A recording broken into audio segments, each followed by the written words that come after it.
আমি মুসলমান বাবা, তোমার ব্যাগটা ছুঁয়ে ফেলেছি, তুমি আস্তে আস্তে এসো, টেনশন নিও না, তোমার ব্যাগ আমরা ফিরিয়ে দেব। তোমার কষ্টের অর্থ নিয়ে আমার বড়লোক হওয়ার দরকার নেই, মালিক আমায় পাপ দেবে। আমার বিশ্বাস আছে যে আমাকে ব্যাগটা ফিরিয়ে দিতে পারে, সে সামান্য টাকা নিতে পারে না। ওনাকে যখন আমি একটু অর্থ দিলাম মিষ্টি খাওয়ার জন্য, ওনার স্ত্রী বলছে নিও না গো, বেচারা সারা রাত গলা ফাটিয়ে রোজগার করেছে, ভগবানের সেবা দেয়, ওর টাকা নিলে যে মালিক পাপ দেবে। আমি মাকে বললাম, মা আমি বড় খুশি হব যদি তুমি এটা নিয়ে তোমার মালিককে একটু সিন্নি দাও। এখনো যে মানুষ সৎ আছে আমাকে তুমি প্রমাণ করালে, ঠিক নিশ্চয়ই ওই মানুষটার জন্য আমি আল্লাহর কাছে, খোদার কাছে, ঈশ্বরের কাছে, ভগবানের কাছে প্রার্থনা করি, তুমি শুধু ওর নয় জগৎকে এমনি করে মঙ্গল নির্ময় করে তোলো। তো এখনো সৎ মানুষ আছে। এই কয়েকদিন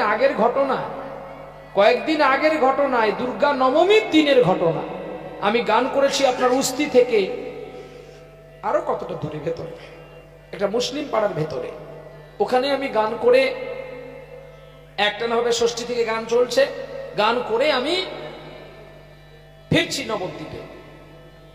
আমি সাঁতরাগাছি পেরিয়ে চলে গেছি, জাস্ট ডানকুনির ওভারব্রিজটা ক্রস করব। ওইখানে আমার মনে হয়ে গেল যে আমার ব্যাগটা কোথায়।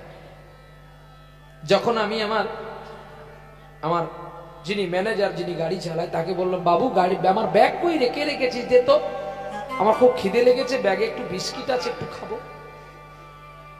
যখন ব্যাগের কথা বলি তখন ও কিন্তু ব্রেক করে গাড়িটা দাঁড় করালো। পেছনের সমস্ত শিল্পীদের বলল যে দাদার ব্যাগটা দাও। কিন্তু যেখানে গান হয়েছিল তার কিছুটা দূরে, মানে তার প্যান্ডেল পর্যন্ত আমাদের গাড়ি পৌঁছতে পারেনি, একটু দূরে গাড়ি থেকে গেছে। তো সেখান থেকে আমরা টোটো করে এসেছিলাম। এই আসতে গিয়ে একটা দোকানের কাছে আমাদের সম্প্রদায়ের কেউ না কেউ ব্যাগটি রেখে দেয়, আর ব্যাগে ছিল আমার টাইটন ঘড়ি, দুটো স্মার্টফোন এবং 41,000 টাকা এবং গানের খাতা, নামের মালা, নামের ঝোলা, শ্রীমদ ভাগবত। তাহলে এখান থেকে আপনার ডানকুনি যেতে নিশ্চয়ই 2 ঘন্টা সময় লেগেছে। আমি যখন আমাদের একজনের ফোন থেকে ফোনটা কল করি তো একটি ছেলে ফোনটা তুলল। যেই ফোনটা তুলেছে আমার ছাতিতে তার প্রাণ নেই, যেন বেরিয়ে গেল। আমাকে তো হিসেব দিতে হবে কোথায় গেল। তারপরে সারা সিজনের খাতাটা আমি কার কাছে কি মুখ দেখাবো। ছেলেটা উত্তরে বলছে, বাবা তুমি ব্যাগটা ফেলে গেছো, আমরা তোমার ব্যাগটা ভয়ে হাত দিইনি, যদি বোম টোম আছে, কে কোথায় রেখে গেছে। তো আমার 2 বন্ধু সাহস করে যখন ব্যাগের চেনটা টানি, প্রথমে দেখি শুধু 500 টাকা নোটগুলো। আমরা টাকা গুনেছি, 41 থেকে 42,000 টাকা তোমার কাছে আছে, এবং কাছে আরো প্রণামী বোধহয় তোমায় কেউ দিয়েছিল। তারপর যখন মিডিল টেনটা টানি না, তোমার নামের ঝোলা। আমি মুসলমান বাবা, তোমার ব্যাগটা ছুঁয়ে ফেলেছি, তুমি আস্তে আস্তে এসো, টেনশন নিও না, তোমার ব্যাগ আমরা ফিরিয়ে দেব। তোমার কষ্টের অর্থ নিয়ে আমার বড়লোক হওয়ার দরকার নেই, মালিক আমায় পাপ দেবে। আমি ডানকুনি থেকে আবার গাড়ি নিয়ে গেছি, যেতে আরো 2 ঘন্টা সময় লেগেছে। তার একটা বন্ধু পালিয়ে গেছে, আর একটা বন্ধু এসেছে। সে বন্ধুটা কে বলুন তো? তার স্ত্রী। আমি গিয়ে যখন তাকে হাত জোড়ে করলাম, সে আমাকে প্রণাম করে বলছে, মালিক পাপ দেবে গো, এটা করো না, আগে তোমার টাকাটা গুনে নাও। আপনি যে আমার ব্যাগটাকে সঞ্চিত করে রাখে, সে যে আমার টাকাটা গুনেছে, গোনা টাকা থেকে সে কোনোদিন নিতে পারবে না। আমার বিশ্বাস আছে যে আমাকে ব্যাগটা ফিরিয়ে দিতে পারে, সে সামান্য টাকা নিতে পারে না। ওনাকে যখন আমি একটু অর্থ দিলাম মিষ্টি খাওয়ার জন্য, ওনার স্ত্রী বলছে নিও না গো, বেচারা সারা রাত গলা ফাটিয়ে রোজগার করেছে, ভগবানের সেবা দেয়, ওর টাকা নিলে যে মালিক পাপ দেবে।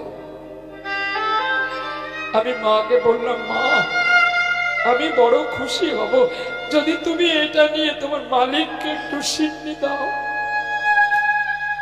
এখনো যে মানুষ সৎ আছে আমাকে তুমি প্রমাণ করালে, ঠিক নিশ্চয়ই ওই মানুষটার জন্য আমি আল্লাহর কাছে, খোদার কাছে, ঈশ্বরের কাছে, ভগবানের কাছে প্রার্থনা করি, তুমি শুধু ওর নয়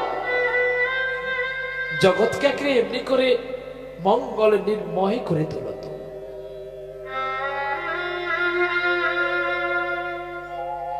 তুমি যে সত্যি ঈশ্বর। আজকে সেদিন আমাকে তুমি চুরির হাত থেকে বাঁচালে গোপীনাথ, নালে তো আমাকে চোর সাজতে হতো।